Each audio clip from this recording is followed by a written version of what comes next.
The marble corridors of the Roman palace echoed with whispers that no one dared to repeat too loudly for fear of what the emperor might do if he heard them. Nero, ruler of the greatest empire on Earth, had stunned his court not with a battle or a decree, but with something far more grotesque. He had taken a young boy and forced him to become his dead wife. To the nobles and slaves alike, it was as though they were seeing a ghost walk among them. Poppaea Sabina, the empress who had died so suddenly, now resurrected in the fragile frame of a teenage boy. Rome had always thrived on spectacle, but this was no ordinary scandal. This was a nightmare unfolding in the heart of power. The boy, trembling in his new silk garments, lowered his eyes as Nero paraded him through the palace. He had no choice, for the emperor's word was law, and resistance meant death. The courtiers bowed, not daring to show their revulsion, and in hushed tones they asked themselves what had driven their emperor to this madness.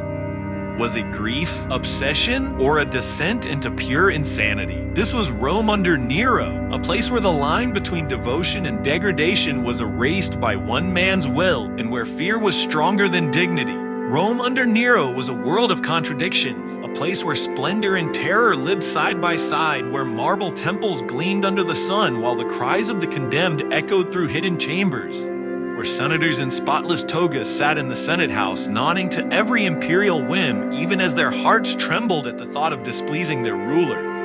Nero himself had not been born to rule, but fate and politics had lifted him onto the throne as a teenager, with the blood of both Augustus and Caligula flowing in his veins, promising greatness and menace in equal measure. At first, the city hailed him as a youthful hope, a golden-haired boy, emperor who might bring a new age of peace and prosperity. But behind that innocent mask, there grew a taste for indulgence, performance, and cruelty. Nero was unlike the emperors before him in one profound way. He longed not for conquest or for governance, but for applause. He loved music and poetry, adored the theater, and believed himself a born artist. He sung on stage before terrified audiences who dared not look away, their forced cheers rising into the night while senators sweated in their seats, praying that their clapping would be loud enough to save their lives. Rome became his stage, and the empire his unwilling audience. He squandered the treasury on spectacles, gladiatorial shows, and colossal building projects, even as ordinary citizens found their granaries empty. To feed his cravings for luxury, heavy taxes drained the provinces, merchants groaned under impossible demands, and governors enriched themselves by squeezing every coin they could from the people. Yet for a time, his charisma, his showmanship, and the aura of the imperial family kept the empire quiet, but beneath the surface, discontent festered like a wound. The Senate had become a puppet theater, every voice an echo of Nero's command, while those who whispered dissent were swiftly silenced, their names struck from records, their lives ended with a dagger or a cup of poison. Fear became the language of power. At night, Rome's streets buzzed with gossip about Nero, extravagance, and cruelty. And though people laughed in whispers, their laughter carried the edge of terror, for the emperor's spies lurked everywhere. To understand Sporus' tragedy, one must see how Rome itself had been reshaped by Nero's will. It was no longer the Republic's proud city of laws and debate, nor even Augustus' empire of order and prosperity, but a carnival of excess in which the emperor's desires outweighed morality, reason, and even nature itself. Nero saw himself not as a ruler bound by tradition, but as a genius free to mold reality, and this, belief dangerous and intoxicating, would be the foundation of the horror to come. When fire swept through Rome in 64 AD, many whispered that Nero himself had lit the flames to clear space for his golden palace, the Domus Aurea, and though he blamed the Christians, the suspicion never left him. Rome watched as a vast portion of their city lay in ashes while the emperor built a palace of gold for himself, a symbol not of power but of grotesque vanity. And yet even then, some remained loyal, for fear is a chain stronger than love, and the people had long grown accustomed to bowing their heads.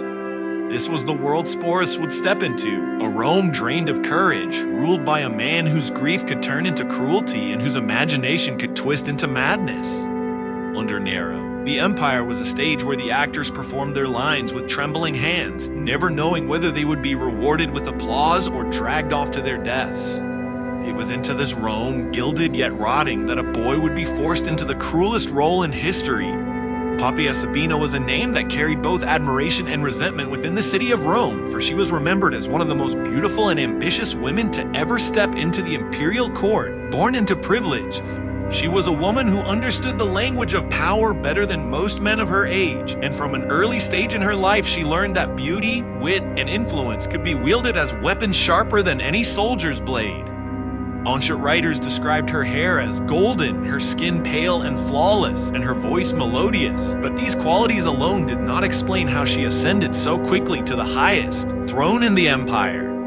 Poppaea was calculating, clever, and bold, and she knew how to charm men and outmaneuver women, always keeping her eyes fixed on the summit of ambition. By the time she entered Nero, Sorbet, she was already known as a woman of consequence, a lady whose very presence in the Roman Forum turned heads and stirred whispers. When she became Nero's mistress, many thought it a passing infatuation, for the young emperor had indulged in many fleeting passions before. But Poppaea was different, for she had the determination to become more than a lover. She aimed to be Empress. To achieve this, she displaced Octavia, Nero's first wife, a princess of noble birth and popular with the Roman people, but too meek to match Poppaea's fire. Through cunning and manipulation, Poppaea convinced Nero that Octavia was an obstacle, a reminder of restraint and tradition he no longer desired. Soon Octavia was cast aside, exiled, and later executed, and in her place Poppaea rose as Augusta, the Empress of Rome. Her coronation was not just a triumph for herself, but a moment that confirmed her hold over the emperor. As Empress, Poppaea basked in the luxuries of power, her chambers filled with silks from the east, perfumes from Arabia, and jewels from the furthest reaches of the empire. She walked through the palace not as a consort, but as a queen in every sense, her influence extending to policy, appointments, and even the emperor's decisions on matters of state. Nero adored her, often showering her with gifts so extravagant that even seasoned senators whispered in disbelief at the sums wasted. Yet, for all her beauty and elegance, Poppaea was not universally beloved. The people of Rome, especially the poorer classes, admired her style but resented her arrogance, for she carried herself as one who believed she was above them all, untouchable and divine. Many accused her of fueling Nero's worst tendencies, encouraging his vanity, mocking restraint, and reveling in the downfall of rivals. She was both admired and hated, a woman who inspired devotion in Nero and dread in those who feared her influence. But behind the grandeur, there was fragility. Poppaea knew that her position, however powerful, rested on Nero's favor, and his moods could shift like the wind. She played her role carefully, offering him affection when he was vulnerable, flattery when he was proud, and cunning advice when he was paranoid. For a time, she succeeded in keeping him anchored, balancing his madness with her calculated presence. Then came the moment that Rome anticipated most. Poppaea became pregnant. The news spread across the empire like fire, and the people rejoiced, for a child meant stability, continuity, and the promise of a future dynasty. The court prepared for the birth with feverish excitement, knowing that the arrival of an heir would cement Poppaea's place forever and perhaps bring peace to Nero's turbulent reign. Yet fate proved merciless. In the year 65 tragedy struck. Ancient accounts written by Tacitus, Suetonius, and Cassius Dio tell different versions of the same grim tale, but most agree that Poppaea died suddenly while pregnant. One version claims that Nero, in a fit of uncontrollable rage, struck her violently, kicking her in the abdomen and causing her death. Others suggest it was an accident or even natural causes. But the scandal of the first account proved too powerful to ignore, and it became the story most often repeated that the emperor had murdered his beloved wife with his own hands. Rome was shocked, the senators horrified, and the people left speechless. To strike down one's own empress was monstrous. To kill a pregnant woman carrying the future of the dynasty was unthinkable. Nero's reaction was equally disturbing. Instead of accepting her death as final, he collapsed into a storm of grief that seemed bottomless. He shut himself away, weeping uncontrollably, calling out her name, refusing to eat or see anyone for days. He demanded statues of her, images painted to immortalize her beauty, jewel-some perfumes laid out in her chambers as though she would return at any moment. He could not bear to let her go. The palace became a mausoleum of memory, every corridor echoing with his mourning, every banquet overshadowed by her absence. To Rome, the emperor's grief seemed excessive, perhaps even staged, but those closest to him saw something darker, the beginnings of obsession. Nero could not accept that Poppaea was gone. For him, her presence had not ended. She was still with him, haunting his thoughts, gnawing at his sanity. He spoke of her as though she might return, dreamed of her nightly, and began to blur the line between memory and reality. It was in this grief that the seeds of his madness were sown, and it was this grief that would lead him down the twisted path that turned a young boy into the living image of a dead empress. After the death of Poppaea, Nero's grief twisted into an obsession that would horrify even the most decadent city on earth. Rome had seen emperors kill, exile, and torture, but it had never witnessed what Nero was about to do. Unable to accept that his beloved empress was gone, Nero searched the faces around him for some reflection of her beauty, some shadow of her presence, and in the crowded streets he found a boy whose delicate features, soft skin, and youthful frame reminded him faintly of the woman he had lost. The boy's name was Sporus, and his fate was sealed the moment the emperor's gaze fell upon him. Dragged into the palace, Sporus entered not into a life of privilege, but into the cruelest imprisonment imaginable. Nero ordered that the boy be transformed into a living image of Poppaea. His hair was grown and styled to mimic her golden locks, his face was painted with powders and colors to recreate her likeness, and his body was draped in flowing silks that had once adorned the empress. Day after day, he was drilled to copy her gestures, her way of walking, her voice, until every trace of his own identity was erased. But Nero's madness demanded more than costumes and mimicry. It demanded that Sporus be remade in flesh as well as in appearance. The emperor commanded a mutilation so brutal that even hardened Romans recoiled at the thought. Sporus was surgically altered to prevent him from ever becoming a man, ensuring that his role as Poppaea's double would remain unbroken by the passage of time. The act shocked the court, yet none dared speak against it, for to oppose the emperor was to invite death. Senators bowed, courtiers lowered their eyes, and the boy's cries were silenced by the weight of imperial will. In that single order, Nero not only destroyed Sporus's future, but also mocked nature itself, reshaping a child to satisfy a fantasy born from grief and madness. From then on, Sporus was no longer himself. He was Poppaea reborn, at least in the eyes of Nero. Each day he was dressed in the pauses, gowns adorned with jewels and presented as Augusta, the sacred title reserved for an empress. Servants bowed to him, courtiers offered him forced reverence, and senators greeted him with trembling voices as though they believed the dead had returned. Behind their masks of obedience lay disgust and fear, yet no one dared break the silence. To them, Sporus was a ghost walking in flesh, a reminder of the emperor's power to warp reality itself. The unveiling of Sporus before the Roman court became one of the most infamous spectacles in history. Nero led the boy into the great hall, torchlight glimmering on his painted face, silks trailing behind him, a crown resting on his head as though he truly were Augusta. The courtiers froze, their horror hidden behind frozen smiles, as the emperor declared before them all that his beloved Poppaea had returned. The applause that followed was hollow, forced from trembling hands, but Nero heard only music. To him, this was triumph, a victory over death, proof that love and will could defy even mortality. To Sporus, it was the deepest humiliation. Every step reminded him that he was no longer free, that his body had been stolen, that his name had been erased. He was a prisoner, not bound in chains, but in silks, his soul trapped in a role he had never chosen. Rome's nobles whispered in secret, some pitying him, others mocking him, but all recognizing that his suffering was a symbol of the empire itself. A once proud people reduced to silent complicity, too afraid to challenge madness. Sporus lived as a shadow, a puppet manipulated by grief, cruelty, and power, while Nero embraced him publicly, paraded him through ceremonies, and even called him his wife.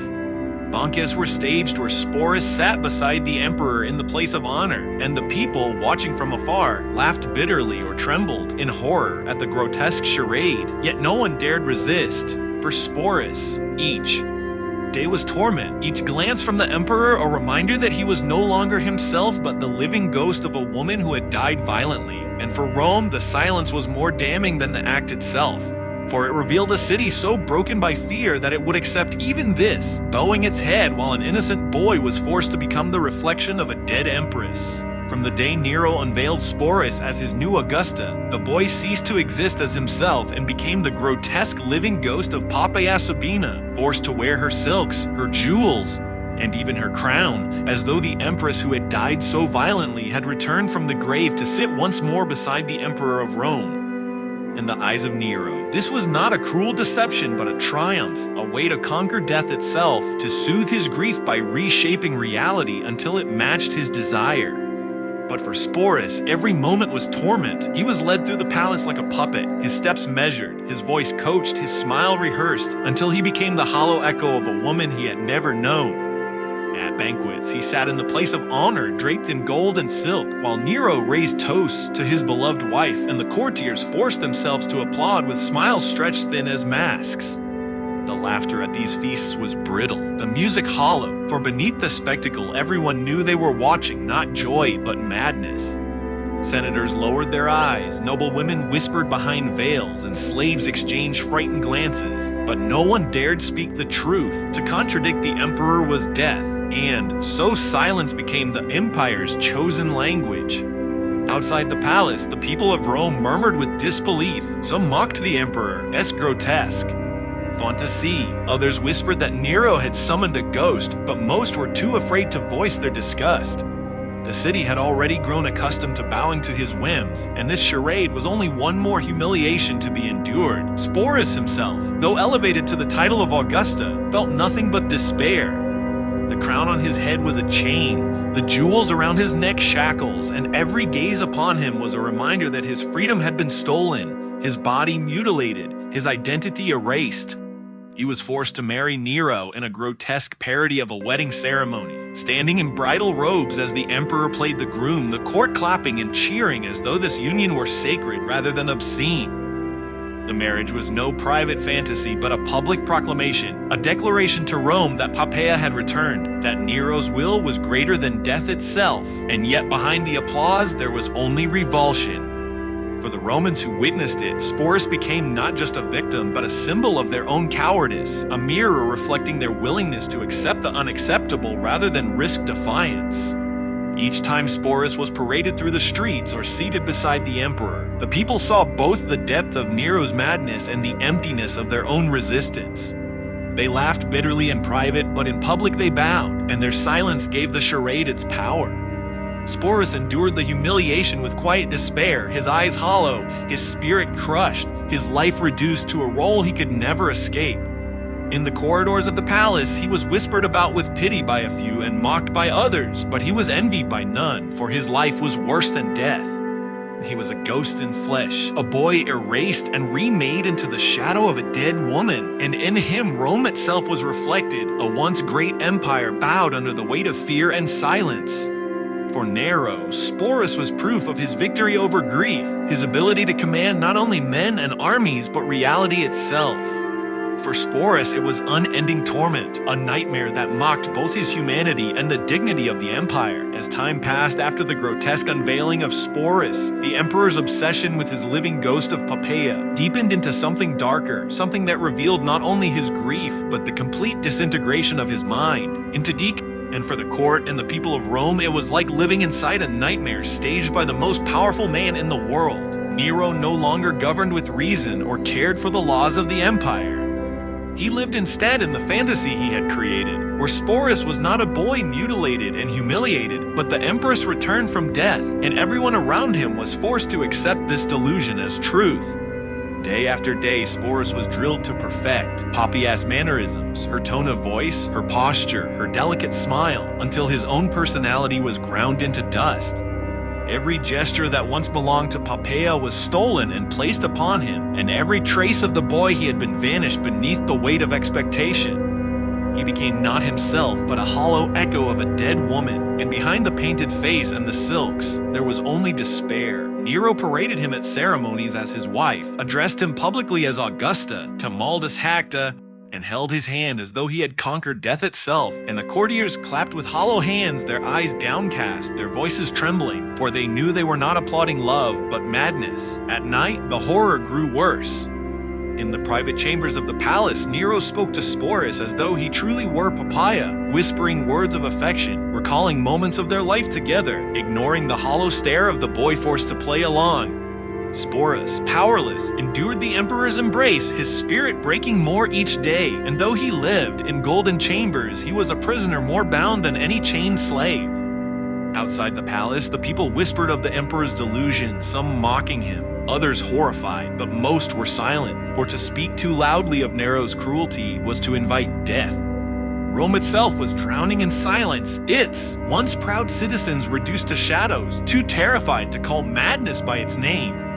The senators, who should have been the guardians of the empire, played their part in the charade, bowing to Sporus as though he truly were the Empress, their compliance a stain upon their dignity. And so the empire itself became a stage, and every man and woman within it an actor in a play they despised but could not refuse to perform. The psychological horror of this chapter was not confined to Sporus alone, though his suffering was the most visible. It extended to the whole of Rome, for the emperor's obsession was their humiliation and his delusion their burden. Nero had reshaped not just one boy, but the moral fabric of an entire city, forcing them all to bend reality to his will. To the emperor, it was proof of his power, proof that he could defeat even death, but to those who saw through the illusion, it was the clearest sign that their ruler had lost all grip on sanity. Sporus became a living monument of this decline, a breathing reminder of what grief unrestrained and power unchecked could do. He was mocked by some, pitied by others, envied by none, and through him Rome saw the reflection of its own cowardice, its own silence, its own complicity, and still the charade continued. Each day more unbearable than the last, until Sporus was no longer a person but an object, a tool for Nero's fantasy, a boy who had been turned into a ghost in flesh. Living proof that in the empire of Nero, even identity itself could be stolen and reshaped at the whim of a madman. As Nero clung to his grotesque illusion with Sporus, the empire beneath his feet began to crumble. For no stage of fantasy can hide the decay of power forever. And while the emperor sang on theater stages, dressed in costumes, and demanded applause from trembling senators, Rome itself was growing restless, hungry, and weary of a ruler who cared more for his image than his empire. In the provinces, governors began to conspire, for they saw that the emperor's excesses had drained the treasury and weakened the legions. In Spain and Gaul, generals whispered of rebellion, promising their soldiers that they would restore Rome's dignity and punish the madman who called himself emperor. The Praetorian Guard, who had once been Nero's shield, began to doubt him, their loyalty corroded by delayed wages and the shame of serving a man mocked across the empire. And then came the Senate, long a chorus of sycophants, who finally found courage not out of honor, but out of desperation. For they knew that Nero's fall was inevitable, and they would rather stand with his enemies than die with him. The declaration was made.